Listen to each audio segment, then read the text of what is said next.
नमस्कार दर्शकों, कार्यक्रम कृषि दर्शन में आपका हार्दिक स्वागत है, अभिनंदन है। दर्शकों, जैसा कि आप जानते हैं, कार्यक्रम कृषि दर्शन के माध्यम से हम कृषि से जुड़ी महत्वपूर्ण जानकारी आप लोगों के साथ साझा करते हैं। और दर्शकों, आज हम जानने वाले हैं धान और मक्के में लगने वाले कीट और किस प्रकार से हम इसका जैविक नियंत्रण कर सकते हैं। और इस विषय पर जानकारी देने के लिए आज हमारे साथ स्टूडियो में मौजूद है एक खास मेहमान। मेरे साथ मौजूद है डॉक्टर गौरव सूद, जो कि प्रभारी हैं राज्य जैव नियंत्रण प्रयोगशाला पालमपुर से। सर, आपका इस कार्यक्रम में स्वागत है। Sir, good to see you. धन्यवाद। मुझे भी खुशी है कि मैं दूरदर्शन परिवार का आज हिस्सा बन पाया। जी डॉक्टर साहब, आज हम जानने वाले हैं कि किस प्रकार से जो धान और मक्के की जो खेती होती है उसमें जो कीट लग जाते हैं, किस प्रकार से हम उसका जैविक नियंत्रण कर सकते हैं, यानी कि बायो कंट्रोल हम किस प्रकार से कर सकते हैं। तो सबसे पहले तो मैं आपसे ये जानना चाहूँगा कि जब हम बात करते हैं जैव नियंत्रण का, यानी जैविक नियंत्रण का, बायो कंट्रोल का, तो वो है क्या? हर्ष जी, आपने बहुत अच्छा प्रश्न पूछा कि जैव नियंत्रण क्या है, क्योंकि प्रदेश भर में भी इसके बारे में जो है ज़्यादातर जानकारी नहीं है। जैव नियंत्रण असल में कोई नई टेक्नोलॉजी नहीं है। ये जैसे शुरू से जब से हम खेती करते आ रहे हैं तो प्राकृतिक रूप से कुदरत ने ही हर जीवाणु के और कीटाणु के जो हैं वो प्राकृतिक शत्रु बनाए हुए हैं जी। तो उन प्राकृतिक शत्रुओं को हम उनके कंट्रोल के लिए जब यूज़ करते हैं और उसको जब हम अप्लाई करते हैं फील्ड में, ताकि हमें जितने भी बीमारियां हैं, कीड़े हैं, उन पे हमें कंट्रोल मिल सके, उस टेक्निक को जो है जैव नियंत्रण कहा जाता है। तो जैव नियंत्रण में आपके विभिन्न प्रकार की जो है वो फफूंद आ जाती है, बैक्टीरिया है, उसमें परभक्षी हैं। तो ये एक जनरल सा आइडिया है कि इससे कंट्रोल किया जा सकता है हमारे जो जितने भी किसानों को प्रॉब्लम आ रही है अपनी खेती में। जी, मतलब कि नेचुरल तरीके से, प्राकृतिक तरीके से जो भी बीमारियां लग रही हैं किसी भी फसल में, उसका हम कहीं ना कहीं नियंत्रण करेंगे, निपटारा करेंगे और कहीं ना कहीं किसान भाइयों को उससे भी कुछ ना कुछ फ़ायदा होगा। सर, मैं ये जानना चाहूँगा, आज के युग की अगर हम बात करें तो जैव नियंत्रण क्यों ज़रूरी है? जैव नियंत्रण सर इसलिए ज़रूरी है क्योंकि आज जैसे आप देख ही रहे हैं कि जितने भी हमारे बच्चे हैं, इवन कि बच्चे और हमारे जितने भी हैं, उनकी जो सेहत है वो सबके सामने है कि उनको 5 साल से बीमारियां लग जाती है। किसी को किडनी फेल हो रही है, किसी को शुगर हो रहा है। और ये सारा आपको पता है कि जितनी भी हमारी बीमारियां हैं ये ज़्यादातर जो हम केमिकल्स का इंटेक कर रहे हैं अपने फूड आइटम्स के थ्रू या उसके थ्रू, तो वो हमारे जाके हमारे जीन स्ट्रक्चर के साथ छेड़छाड़ होती है, जिसके कारण जो है ये बीमारियां हमारे शरीर में लग रही हैं। तो सबसे ज़रूरी ये है कि इस रासायनिक जो हमने खेती, जो हमारी कभी ज़रूरत थी, जब हमने ग्रीन रेवोल्यूशन था, जब हमारे पास कोई खाने के लिए इतना नहीं था, तो उस टाइम ये चीज़ ज़रूरत थी।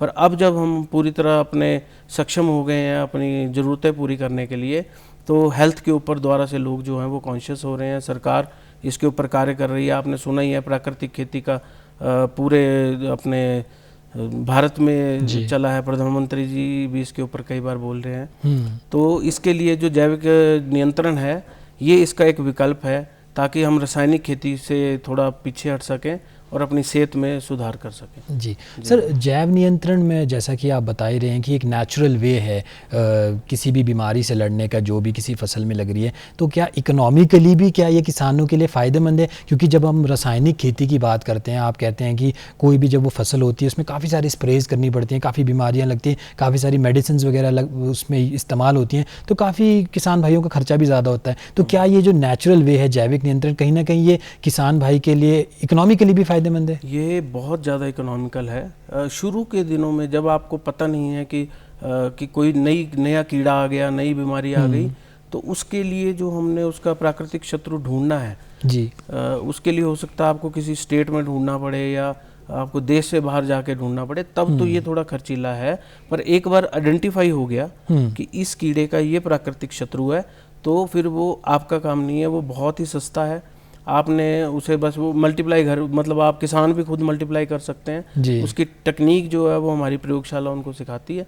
और एक बार वो जैविक जो हैं आपके मित्र कीट हैं, एक बार खेत में पहुंच गए तो वो अपने आप ही कुदरती रूप से मल्टीप्लाई करते रहते हैं।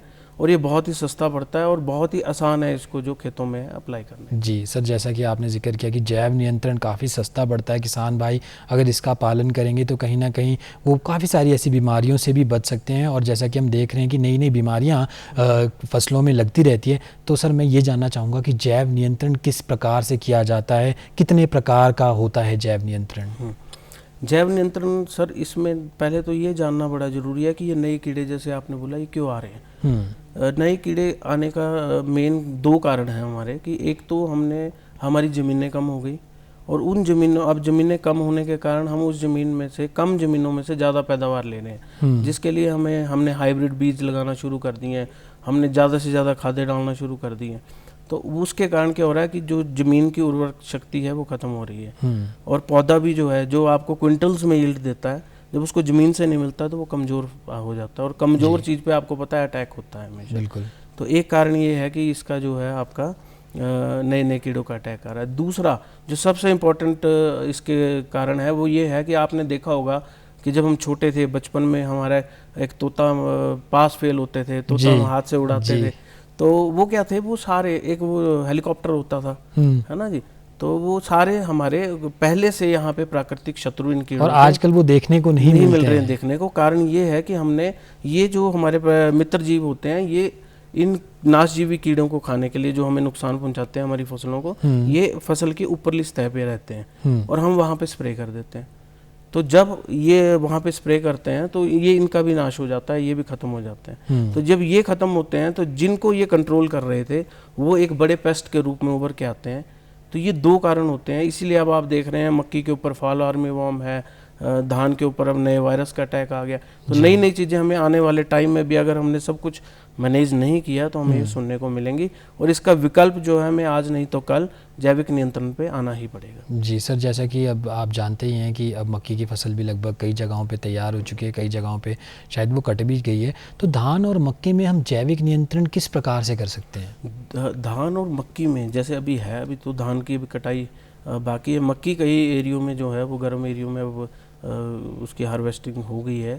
तो इसमें और बाकी फसलों में भी जैव नियंत्रण का है कि ये मतलब पर्टिकुलर ऐसा नहीं है कि एक ही कीड़े के ऊपर एक्ट करेगा। कई हमारे पास ऐसे भी बायो एजेंट्स हैं कि जो कई तरह के कीड़ों के ऊपर एक ही फॉर्मुलेशन काम करती है। जैसे मैं आपको बताऊंगा, जैसे आपने भी प्रश्न पूछा, हम छोड़ गए उसमें कि कितने प्रकार का होता है, क्या है। तो इसमें क्या है कि वहीं से शुरू करते हैं कि जैव नियंत्रण जो है वो हमारा 2 प्रकार का होता है। एक तो है कि जो कुदरती है, कुदरती आपने देखा कि मौसम बदलते हैं, कभी टेम्परेचर ज़्यादा हो जाता है, कभी आपकी बारिश ज़्यादा हो जाती है, कभी आपका प्रकाश ज़्यादा है, तो उसके कारण भी आप देखते हैं कि जो एक फसल के ऊपर कीड़ा आता है वो फिर कनक के ऊपर नहीं आएगा, जो धान पे आएगा, या बहुत कम आएगा। तो ऐसे ही वो जो कीड़ा है जो पहले मक्की पे लगा वो अगले साल मक्की पे आएगा। तो ये कुदरती मौसम और इसके कारण भी कंट्रोल हो रहा है, इसमें मनुष्य का कोई रोल नहीं होता है, हमारा इसमें कुछ नहीं है। क्योंकि आप बोलेंगे कि बारिश हो रही है तो हम जाके उसको कंट्रोल तो कर नहीं सकते। तो हमारा क्या काम होता है कि जो प्राकृतिक रूप से कंट्रोल हो रहा है उसको हम थोड़ा सा बढ़ा के लैब में उसको फिर हम खेतों में अप्लाई कर रहे हैं, तो इसको बोलते हैं अप्लाइड कंट्रोल, बायोलॉजिकल कंट्रोल। तो हम ज़्यादा से ज़्यादा जो हम लैब में बात करते हैं वो हम अप्लाइड बायोलॉजिकल कंट्रोल की करते हैं। तो अप्लाइड बायोलॉजिकल कंट्रोल में 3 तरह के जो बायो आपके एजेंट्स होते हैं वो होते हैं। उसमें एक होता है आपका परजीवी। परजीवी जो होता है वो जैसे हमारे मित्र कीट हैं तो उनके अंदर अपना जीवन चक्र पूरा करता है जी। उसको मारेगा नहीं, पहले जीवन चक्र पूरा करेगा, जब उसका अपना चक्र पूरा हो जाएगा फिर वो उसको मार के निकलेगा।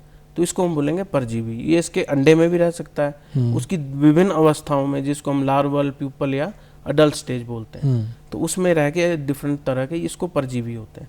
दूसरे होते हैं परभक्षी, जैसे आपने देखा छिपकली खाती है तितली को जी, फिर आपने देखा मेंढक खाते हैं, फिर मकड़ी जो है हमारी बहुत अच्छी मित्र है। तो ऐसे चिड़िया जो हैं, गौरैया होती थी। तो ये सारे जो हैं ये आपके ये हैं अपने मित्र जीव हैं। हाँ, एक आपके परजीवी आ गए, एक परभक्षी आ गए, और तीसरे आपके होते हैं जीवाणु, रोगाणु। तो रोगाणु में क्या होता है, आपके जैसे बैक्टीरिया है, फंगस है, तो इस तरह से ये कंट्रोल करता है। तो बायो कंट्रोल जो है इसको जैव नियंत्रण में, इसमें भी 3 तरह की विधियां होती हैं। एक होती है कि पहले से ही खेत में हमारे ये प्राकृतिक शत्रु हैं, ये काम कर रहे हैं, और हमें उसमें से ही उनको वहाँ पे इंट्रोड्यूस करना है। मतलब कि मतलब उनकी संख्या कम है, मैं उनकी संख्या बढ़ानी है। हाँ, इसको बोलते हैं संरक्षण जी। ठीक है जी, कि पहले से है पर हमने उसको बढ़ाना है कुछ भी करके। जैसे हमने स्प्रे को ढंग से यूज़ करना है, जब उसकी जुडिशियस है।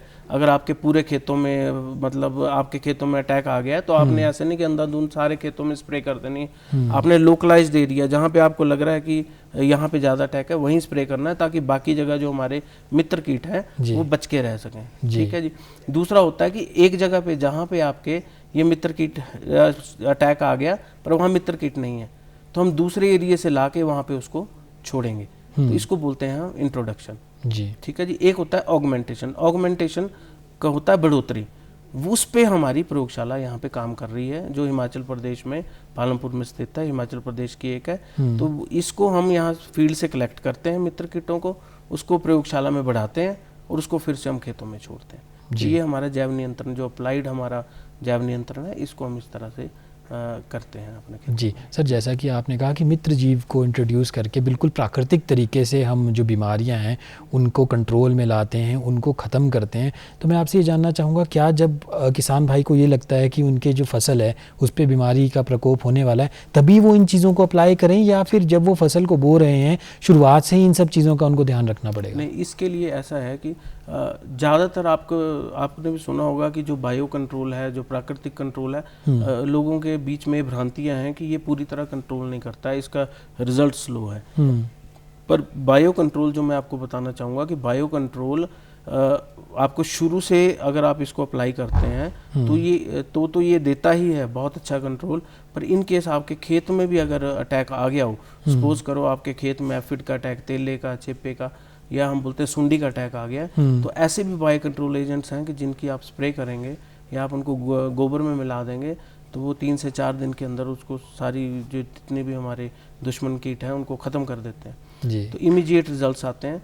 तो इसी के लिए अगर हम, जैसे आपने बात की, तो हम शुरू से अगर इसको देखें तो शुरू में गोबर में ही हम इनको मिलाते हैं। जैसे मेटाराइजियम है, जैसे हमारा बिवेरिया बैसियाना है, तो ये एक ऐसे फंगस हैं जो कीड़ों को लगती हैं। तो इसकी दर जो रहती है वो 2.5 किलो प्रति क्विंटल गोबर में मिला के 1 एकड़ के लिए हम शुरू में ही जब हम जुताई करते हैं उस टाइम हम डाल दें, तो ये मित्र कीट वहाँ पे गुणित होते रहते हैं। और जब वहाँ पे आपके कोई भी जैसे ग्रब होंगे या भृंग होंगे या उसके अंदर कोई भी आपके मिट्टी के जनित जो भी आपके कीड़े होंगे, ये इसको वहाँ पे शुरू से ही काफ़ी कंट्रोल कर देता है जी। ऐसे ही आपका ट्राइकोडर्मा है। ट्राइकोडर्मा जितनी भी बीमारियों वाले पौधों में बीमारी लगती है, जैसे मैंने पहले बताया कीड़े लगते हैं, तो बीमारी लगती है, बीमारियों के लिए ट्राइकोडर्मा विरिडी है, ट्राइकोडर्मा आपका हाइड्रोजैनम है। तो इसको भी आप गोबर में इस तरह इसी विधि से मिला के आप कर दें, तो जो जितने भी मिर्चियों पे जैसे आप देखते हैं पौधे सूख जाते हैं, तो जितने भी मिट्टी जनित व आपके बीज जनित रोग हैं उसको 100% जो है वो कंट्रोल करता है जी। सर, ये जो आपने जिक्र किया, ये जो बैक्टीरियाज होते हैं या फिर ये जो मित्र जीव होते हैं, ये किसान भाई कहाँ से लेकर आएंगे? जैसा कि आप कह रहे हैं कि गोबर में मिला के आप खेत में जोत दीजिए या कोई स्प्रे कर दीजिए, तो ये किसान भाई कहाँ से प्राप्त कर सकते हैं? क्योंकि जब हम रासायनिक खेती की बात करते हैं तो केमिकल तो हर जगह पे ही अवेलेबल होते हैं, बट इन चीज़ों को आप कहाँ से लेकर आएंगे? इसमें सर ऐसा है कि कुछ कंपनीज भी बना रही हैं इसको, जिसकी फॉर्मुलेशंस आती हैं, जैसे बीटी है आपका, ट्राइकोडर्मा है, तो इसमें कंपनीज बना रही हैं और इसको दुकानदार बेच भी रहे हैं जी। अगर नहीं मिलता है तो ट्राइकोडर्मा विरिडी, अपना मेटाराइजियम, बुवेरिया और वायरस, एक इसमें एनपीवी वायरस भी होता है जो इसको कंट्रोल करता है जी। तो इन सबको आप हमारी लैब से भी ले सकते हैं किसान भाई हमारे पालमपुर में, या अपने जितने हमारे ब्लॉक्स में हमारे प्रसार अधिकारी है या हमारे एसएमएस साहिवान है, विषयवाद विशेषज्ञ हैं, उनके पास डिमांड दे के हम वहाँ पे उनको प्रोवाइड करा सकते हैं जी। सर, किसान भाइयों को अक्सर ये भी कई बार कहीं ना कहीं थोड़ा सा डर रहता है कि अगर वो किसी मित्र जीव को इंट्रोड्यूस करेंगे इस प्रकार से, तो कहीं वो उनकी कीटाणु को खाने के बाद उनकी फसल को ना खा ले, तो इसमें कितनी सच्चाई है? प्रश्न आपने पूछा। तो इसमें जो हमारा जैव नियंत्रण है, इसका बेसिक जो बेस है, पिलर है, वो यही है कि जो आपने मित्र कीट इंट्रोड्यूस करना है वो मतलब होस्ट स्पेसिफिक होना चाहिए।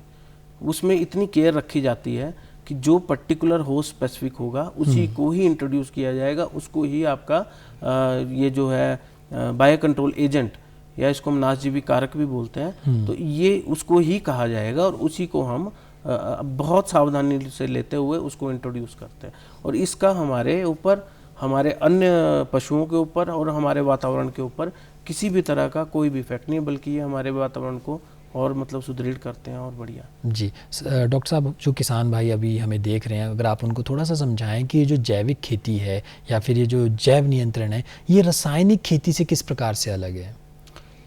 रासायनिक खेती में जैसे मैंने आपको बताया कि रासायनिक खेती वो है जहाँ पे मनुष्य की इंटरफेरेंस आ गई, खुद हमने कोई चीज़ बनाई, है ना जी।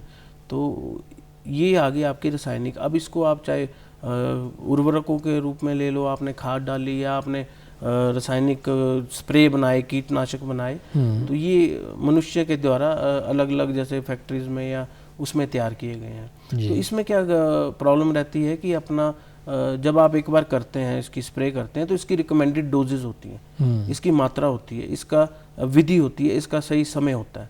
अब इसको ये इतना ज़्यादा स्पेसिफिक होता है कि अगर उसी डोज में करें तब ये फिर भी काफ़ी हद तक जो है वो नुकसान नहीं करता है। पर इस चीज़ का ना किसान को नॉलेज होता है, ना हमारे डीलर साहिबान को नॉलेज होता है। तो डीलर साहिबान अगर 50 ml बताएंगे, मतलब डोज अगर 10-20 की होगी तो डीलर साहिबान अपना बेचने के लिए 50 बताएंगे, आगे किसान उसको 200 कर देगा। बिल्कुल, ठीक है। तो जब तुरंत रिजल्ट चाहिए होते हैं किसान भाइयों को, तुरंत रिजल्ट के लिए किसान भाइयों को ये लगता है कि हम जितना ज़्यादा डालेंगे उतना ज़्यादा रिजल्ट आएगा, जबकि इससे उल्टा होता है। मतलब हो सकता है ज़्यादा डोज डालने से आपको रिजल्ट भी ना आए और आपकी टॉक्सिसिटी भी आपके खेतों में बढ़ जाए। तो ये आ गया रासायनिक का। तो बल्कि जो ये आपको जैव नियंत्रण बताया, ये कुदरती रूप से जो मौजूद है, हम सिर्फ उसको लेके बढ़ा के उसको छोड़ रहे हैं, वहां से लिया, बढ़ाया और छोड़ा जी। तो इसमें मनुष्य की तरफ से कोई सिंथेटिक नहीं है। और जो इसमें एक है कि जैसे आप ये डोज ज़्यादा करते हैं केमिकल की जी, ठीक है जी, तो जो इंसेक्ट है, इंसेक्ट के अंदर क्योंकि सिंथेटिक होते हैं तो इंसेक्ट के अंदर रेजिस्टेंस आने के चांसेस बहुत ज़्यादा रहते हैं। बिल्कुल। तो उससे क्या होता है, आप देख रहे हैं कि जो दवाइयाँ पहले यूज़ होती थी वो आजकल यूज़ नहीं हो रही हैं जी। और कहीं ना कहीं नई नई बीमारियां भी इस वजह से आती हैं, नए नए कीट भी इस प्रकार से हाइब्रिड हो रहे हैं, क्योंकि वो रेजिस्टेंट हो चुके हैं। बिल्कुल, वो रेजिस्टेंट जो है स्ट्रेन्स डेवलप कर लेते हैं और उसके कारण दवाई असर करना भी बंद कर देती है। जबकि इसके केस में ऐसा पॉसिबल नहीं है, क्योंकि देखो आप एक एग्जांपल ही लेते हैं कि एक कमरा है हमारा, ठीक है जी, उस कमरे में आपके चूहे हैं बहुत ज़्यादा, है ना। अब आपने चूहा कंट्रोल करना है, तो आपने क्या किया कि एक बिल्ली लाए आप और आपने वहाँ छोड़ दी। अब बिल्ली ने चूहे को खाना ही खाना है, चूहा दौड़ के बच सकता है, पर ऐसा नहीं होगा कि बिल्ली के दांत उसके गर्दन में नहीं गड़ेंगे, वो रेजिस्टेंस डेवलप कर लेगा, ठीक है जी। तो बिल्ली ने, वो बायो कंट्रोल है, ठीक है। अब ये आ गया नेचुरल। अब इन केस आपने कुछ नहीं किया, आपने बिल्ली भी नहीं लाए, पर आपसे दरवाजे की खिड़की खुली छूट गई, अब बिल्ली रात को अपने आप आ गई, तो उसने जो कंट्रोल किया वो नेचुरल कंट्रोल, जो हम लेके आए वो अप्लाइड कंट्रोल। तो हमने सिर्फ जो भगवान ने बनाया है हम उसको करके अप्लाई करके आगे छोड़ रहे हैं जी। डॉक्टर साहब, जैसा कि आपने प्राकृतिक खेती की बात की, आपने बात की कि जैव नियंत्रण प्राकृतिक तौर पर है, अक्सर हम सुनते हैं ऑर्गेनिक खेती। तो ऑर्गेनिक खेती और जैव नियंत्रण किस प्रकार से डिफरेंट हैं या किस प्रकार से एक जैसी हैं? ऐसे है सर कि जो ऑर्गेनिक है ना, ऑर्गेनिक का कंसेप्ट अलग है, फिर प्राकृतिक का कंसेप्ट, एक प्राकृतिक भी चला आपने आज देखा जी, एक हमारा जैव नियंत्रण आ गया। हम क्या कर रहे हैं, हम जो मेरा पर्सनल मानना है कि हम हर चीज़ को इंडिविजुअल ले रहे हैं, और खेती में कभी भी कोई चीज़ इंडिविजुअल नहीं होती। हम प्राकृतिक लेंगे तो हम प्राकृतिक पे चलेंगे, हम ऑर्गेनिक लेंगे तो ऑर्गेनिक ही चलेंगे, हम जैविक लेंगे तो जैविक ही चलेंगे। तो यही कारण है कि किसान को अल्टरनेट नहीं मिलते हैं, फिर हम इधर उधर दौड़ते हैं। इसका एक जो सबसे जो इसका अल्टरनेट है कि जिसको पे हमें आना ही पड़ेगा, हम शुरू में भी थे पर हमने छोड़ दिया, वो होता है आपका इंटीग्रेटेड पेस्ट मैनेजमेंट कंसेप्ट है। इंटीग्रेटेड का मतलब वो सारी तकनीकें हमने यूज़ करनी है जितनी उसकी ज़रूरत है, अपने जो कीड़े हैं उनको इकोनॉमिक थ्रेशोल्ड लेवल से नीचे रखने के लिए जी। मतलब जब वो कीड़ा जो है आपका नुकसान जिस स्टेज पे नुकसान कर रहा है, क्योंकि 100% आप किसी चीज़ को हम ख़त्म नहीं कर सकते, ठीक है जी। और कुछ ऐसी भी होती है कि उसकी इतनी पॉपुलेशन है वो नुकसान भी नहीं करेगा, पर हम क्या करते हैं, किसान भाई की वो जस्ट देखा उसका टेरर इतना, ये भी नहीं देखा कि पूरे हो सकता है कि 10 कनाल में वो 5 ही हो, पर पहली बार नज़र पड़ गई तो आते ही एकदम से 10-15 हज़ार की स्प्रे कर देंगे जी। तो वो चीज़ जो है हमें ध्यान रखनी पड़ेगी, हमें इंटीग्रेटेड पेस्ट मैनेजमेंट पे आना पड़ेगा, कम से कम रासायनिक का करना पड़ेगा, जहाँ जैव नियंत्रण की जरूरत है वहाँ जैव नियंत्रण करेंगे, जहाँ ऑर्गेनिक की जरूरत है ऑर्गेनिक करेंगे, जहाँ पे भी आपके इसकी प्राकृतिक की जरूरत होगी तो प्राकृतिक करेंगे, तब ही हमारी जो है जी आगे हम इसको खेती को जो है वो जी। सस्टेन कर पाएं। जी डॉक्टर साहब, अक्सर हम ये सुनते हैं कि अगर आप रासायनिक खेती करेंगे, रासायनिक केमिकल्स का इस्तेमाल करेंगे, तो काफ़ी सारी ऐसी स्टडीज़ हैं वो कह रहे हैं कि आपको कहीं ना कहीं कैंसर होने का भी खतरा होता है। तो क्या जब हम बात करते हैं जैव नियंत्रण की, और तो क्या जैव नियंत्रण का भी कोई क्या दुष्प्रभाव है या नहीं? जैव नियंत्रण का मैंने आपको जैसे बताया ना कि शुरू में ये कॉस्टली होता है, तो उस तरह से थोड़ा सा आप नेगेटिव सोच सकते हैं कि यार सरकार के लिए या डिपार्टमेंट के लिए वो चीज़ हो सकती है, पर जब किसान को वो चीज़ मिल जाएगी तो सस्ती रहेगी, इसका किसी भी तरह का कोई दुष्प्रभाव नहीं है। जी अब आप देख रहे हैं कि क्योंकि पहले से चलता आ रहा है, इसके बिल्कुल अंदर कोई natural है केमिकल ये। नहीं है, नेचुरल नहीं है। नेचुरल इवन कि ऐसा भी है कि आप आज स्प्रे करें या आप आज डालते हैं तो कल आप सब्जियां खा भी सकते हैं, बिल्कुल। तो इससे सेफ मैं नहीं मानता कि कोई जी, चीज़ वरना होगी। अक्सर हम ये देखते हैं कि कोई भी सब्जी, कोई भी फल हम लेके आ रहे हैं, कहा यह जाता है कि उसको अच्छे ढंग से धो लीजिए, कि क्या पता उसमें कौन कौन सी केमिकल्स हैं, और कहीं ना कहीं आपकी सेहत पे भी वो बुरा प्रभाव डाल सकते ज़्यादा हैं। डलता है, बल्कि इसमें हम बोलते हैं किसानों को कि यार 4-5 दिन आप रुक जाना। उसका कारण ये नहीं होता कि उसमें जहर है, उसका कारण ये है कि जो आपने जिस पे अप्लाई किया बायो एजेंट्स को, उनको बढ़ने के लिए 4-5 दिन चाहिए होते हैं। जी तो ऐसा ना कि एकदम से आप तोड़ दें और वो बीच में जाएं तब वो थोड़ा डिस्टर्ब हो जाए, जी नहीं तो किसी भी तरह का कोई भी इसका साइड इफेक्ट नहीं है। और ये जो हमारी प्राकृतिक खेती आज इतना बड़ा कंसेप्ट चला है, इसमें भी जब जो ब्रह्मास्त्र है, नीमास्त्र है, शुरू में तो ये बहुत अच्छा, अगर आप शुरू से करें तो काफ़ी अच्छा है, प्रोफाइलैक्टिक या उसको कंट्रोल करते हैं, पर इन केस अगर वो अटैक ज़्यादा आ जाए तो फिर अल्टरनेट प्राकृतिक खेती में भी कोई नहीं है। जी तो उसमें आने वाले समय में अगर इसको इनकॉर्पोरेट किया जाए तो इमीडिएट रिजल्ट आएंगे। और एक मैंने बैक्टीरिया बताया, बैसिलस थोरोजेंसिस, एक वायरस होता है, जी तो ये 2-3 दिन में इतने स्पेसिफिक होते हैं, 2-3 दिन में आपको मतलब ना कीड़े नज़र ही नहीं आएंगे खेत में, जी इतने अच्छे रिजल्ट्स हैं इसके। जी। और डॉक्टर साहब, जब हम जैव नियंत्रण की बात करते हैं तो कृषि विभाग क्या कोई किसी प्रकार की स्कीम्स भी चला रहा है जैव नियंत्रण के लिए, जिससे कि किसान भाई प्रेरित हों और कहीं ना कहीं जैव नियंत्रण को वो अपने जीवन में अपनाएं? हाँ, इसमें सर पहले से चले आ रहे हैं स्कीम्स, पर हुआ क्या कि पिछले दौर में जब हम रसायन की तरफ ज़्यादा गए तो ये चीज़ कहीं ना कहीं जो है धुंधली पड़ती गई, हमने इन चीज़ों को थोड़ा सा छोड़ दिया। जैसे आप खुद ही भी देख लो कि जैसे हम खाते हैं, खाना खाते हैं, तो पहले हमारी डाइट बहुत अच्छी थी, फिर हमारे बीच में मोमो आ गए, बर्गर आ गए, ये आ गए, अब फिर से हम हेल्थ कॉन्शियस हो रहे हैं। तो यही कंसेप्ट इसका बायो कंट्रोल का, पहले से बायो कंट्रोल करते थे, क्योंकि लैब अगर 1998 में बनी है और इतनी बड़ी लैब बनी है तो कंसेप्ट था उस वक्त बायो कंट्रोल का, बहुत अच्छा काम हो रहा था, पर धीरे धीरे वो केमिकल्स पे ज़्यादा चला गया तो थोड़ा इग्नोर हो गया, अब फिर से जो है आ गया। अब डिपार्टमेंट का पूरा कंसंट्रेशन इसके ऊपर ही है, और हम इसमें कैंप्स कर रहे हैं, लोगों को जागरूक कर रहे हैं, लोगों को फ्री ऑफ कॉस्ट हम बायो कंट्रोल एजेंट्स डिस्ट्रीब्यूट कर रहे हैं। अभी हमने हमीरपुर में और कांगड़ा डिस्ट्रिक्ट में तो इसमें बहुत काम हो रहा है, और अब प्लान किया है कि शिमला, आपका ऊना, इवन सारे डिस्ट्रिक्ट कवर करेंगे हम इसमें। और आने वाले टाइम में अभी तक तो हम जितना कर पा रहे हैं हम फ्री ऑफ कॉस्ट दे रहे हैं। ट्रैप्स होते हैं इसमें एक फेरोमोन ट्रैप्स होते हैं जो आपका जैसे कीड़ा है, तो कीड़े को अट्रैक्ट करने के लिए उसके जो फीमेल की गंध है उसकी एक टिक्कियाँ बनाई होती हैं, तो उसके अंदर डाल देते हैं, नर उसमें अट्रैक्ट होते हैं और वहीं ट्रैप हो जाते हैं, उनकी पॉपुलेशन वहीं पे चेक हो जाती है। उसको भी हम फ्री ऑफ कॉस्ट डिस्ट्रीब्यूट कर रहे हैं किसानों को। तो अगर कोई किसी एरिया से किसान हमें डिमांड देता है तो हम बना के देंगे उनको, जितनी हमारी कैपेसिटी होगी। और इसमें एक प्लान हो रहा है हमारा कि 100% तो हम किसानों को नहीं दे पाएंगे, क्योंकि आपको पता है कि स्टाफ की भी कई कमी रहती है, कुछ है, पर हमारा विज़न ये है कि जितने हमारे डीलर्स हैं उनकी हम ट्रेनिंग कराएंगे, उनको ओरिएंटेशन देंगे और इसके बारे में जागरूक करेंगे, ताकि वो मंगाएं, जैसे वो पेस्टिसाइड्स कम मंगाएं और इसके ऊपर बायो पेस्टिसाइड्स पर ज़्यादा। बिल्कुल। डॉक्टर साहब, आप हमारे इस कार्यक्रम में आए, इतनी महत्वपूर्ण जानकारी आपने हमारे साथ और किसान भाइयों के साथ साझा की, उसके लिए बहुत बहुत शुक्रिया। धन्यवाद। तो दर्शकों, आज के कृषि दर्शन कार्यक्रम में बस इतना ही। अब मुझे दीजिए इजाज़त। नमस्कार।